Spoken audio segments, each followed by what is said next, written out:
Welcome back to Fluento, Everyday English for Real Life. I'm Anna. And I'm David. How are you doing today, Anna? You know what? I'm actually a bit tired. I stayed up late last night watching this cooking show in English. Oh no, were you supposed to be sleeping? I was, but here's the thing. I wasn't even trying to study. I just wanted to relax. And suddenly I realized, wait, I'm learning English right now, and it doesn't feel like work. I love that. This happens to me too. Last week I was washing dishes, just normal, boring dishes, and I started naming everything I was doing in English. Now I'm rinsing the plate. Now I'm putting it on the rack.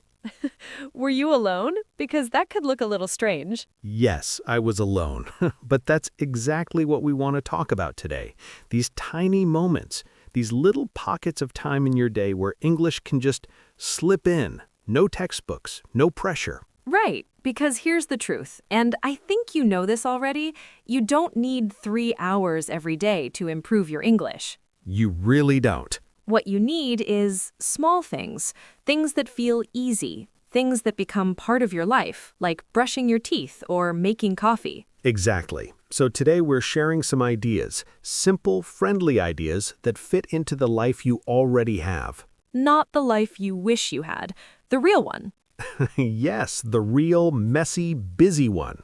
Should we start? Let's do it. Okay, so first idea, and I love this one because everyone does it, the shower. Ooh, yes, tell me. So when you're in the shower, you're just standing there, the water's running, your mind is wandering. Usually thinking about the day.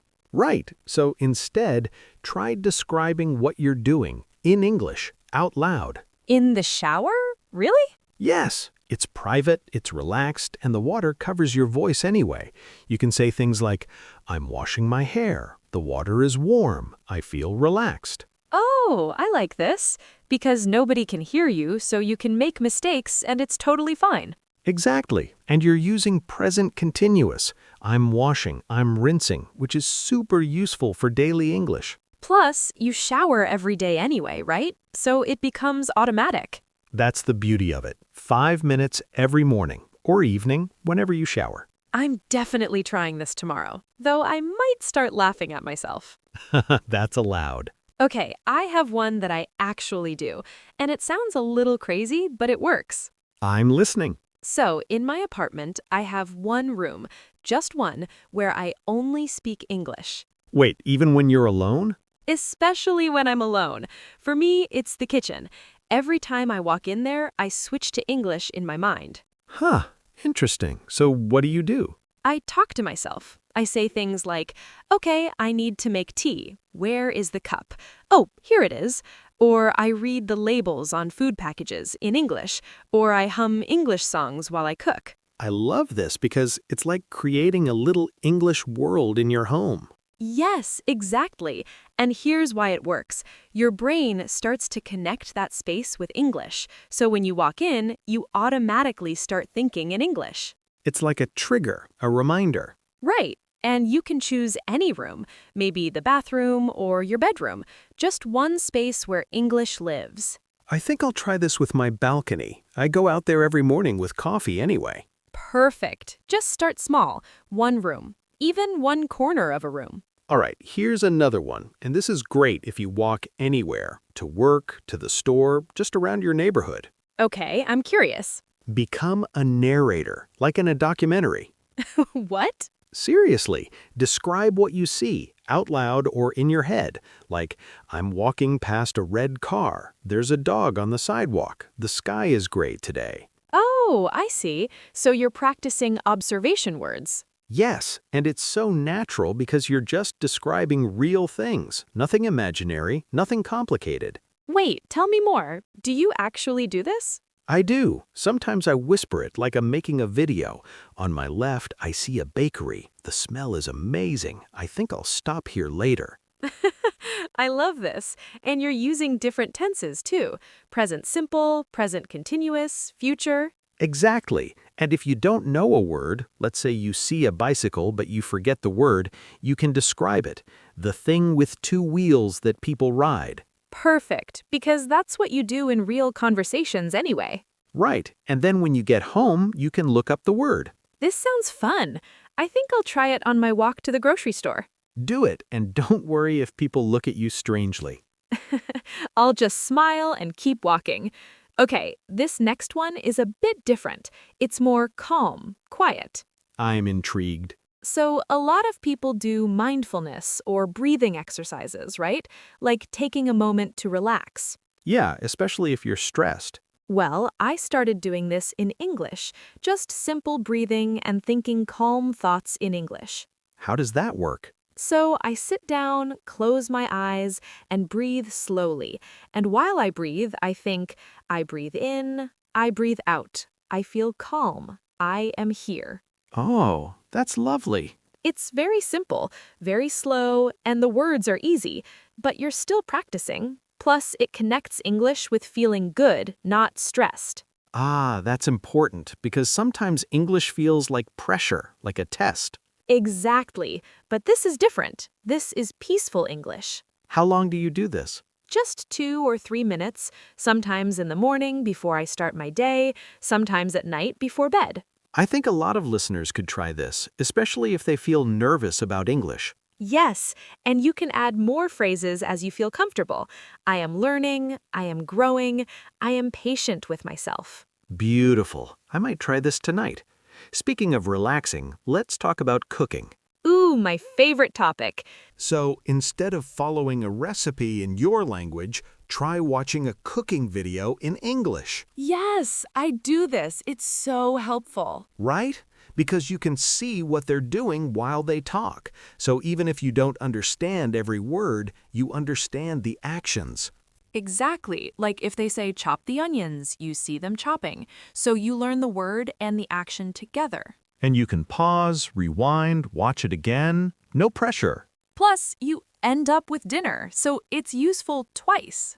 Yes, you learn English and you eat well. I especially like short videos, like 5 or 10 minutes. Simple recipes. Pasta, salad, sandwiches. Oh, sandwiches are great because the language is so simple. Put the cheese here. Add the lettuce. And you learn food words naturally, not from a boring list, but from actually using them. Exactly. So tonight, instead of reading a recipe, maybe search YouTube, Easy Pasta Recipe English. And even if the recipe is bad... You still practiced English. All right, David, I have a fun one.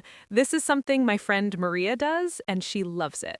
Tell me. Every morning, she picks one English word, just one, and her goal is to use it 5 times that day.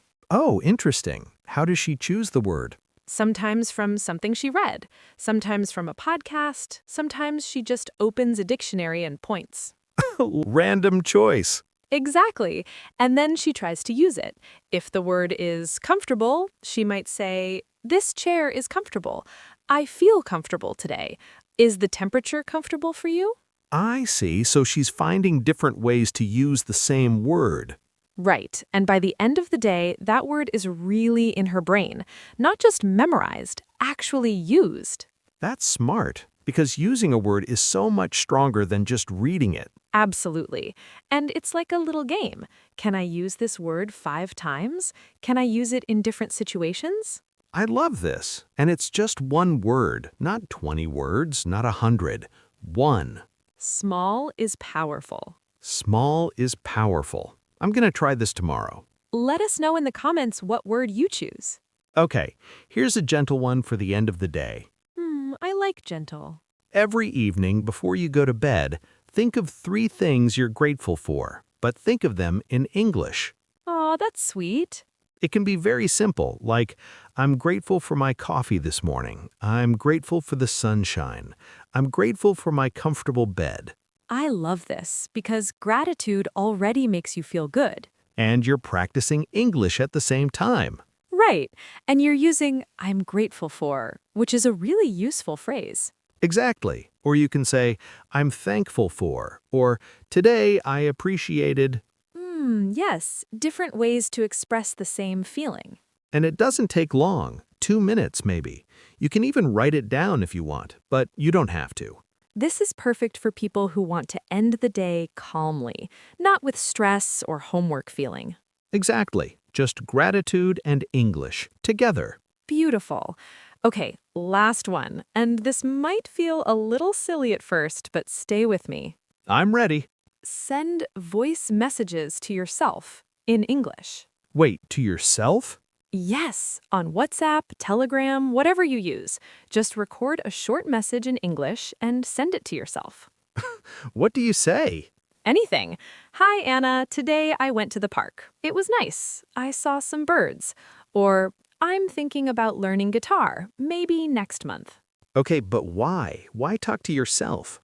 Because it's safe. Nobody else hears it, so you can practice speaking without feeling nervous. Ah, I see. No judgment. Exactly. And then you can listen to it, hear your own voice, notice your pronunciation. Oh, that's actually really useful because often we don't know how we sound. Right. And you might think, oh, I said that word wrong. I'll try again. And you record another message. So it's like practicing conversation but with no pressure. Yes. And over time, you can listen to your old messages and hear your progress. Oh, I love that. Like a voice diary. Exactly. A voice diary in English, even just 1 minute a day. I'm trying this tonight. This is such a good idea, Anna. Thank you. I learned it from a student, actually. She said it changed everything for her. Wow, okay. So we've talked about a lot of ideas today. We have. Let's just recap a few favorites quickly. Sure, so speaking English in the shower, creating one English-only room in your home, describing your walk like a narrator, Breathing and mindfulness in English, cooking with English videos, and sending voice messages to yourself. small things, easy things. Things you can start tomorrow or even today. And here's what I want you to remember. You don't have to do all of these. No, please don't do all of them. Right, just pick one that sounds fun, one that fits your life. Try it for a week. See how it feels. If you like it, keep it. If not, try a different one. English should feel like a friend, not a job. Exactly. A friend who's there with you while you cook dinner, take a shower, walk to the store. A friend who helps you breathe, helps you feel calm, helps you see the world. We'd love to hear from you. What habit are you going to try first? Tell us in the comments. And if you have your own tiny English habit, something that works for you, please share it. We learn from each other. We really do. We're all in this together. All right, friends, thank you so much for listening today. Take care of yourselves. Be patient with yourselves. And we'll see you next time on Fluento. Bye for now. Bye.